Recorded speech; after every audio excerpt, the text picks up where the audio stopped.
Hey guys, Candida here, and this is the Farmhouse Tiered Tray with Beads Home Decor. So you can see here it doesn't come put together in the box, but it's not that hard to put together.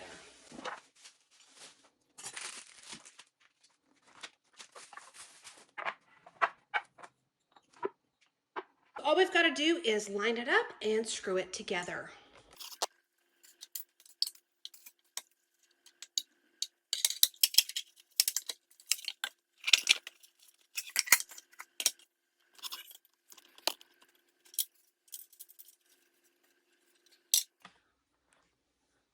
So the Farmhouse Tiered Tray was super easy to put together. We just simply had to put this through all of the other pieces. Flip it upside down was the easiest way that I found to put it together.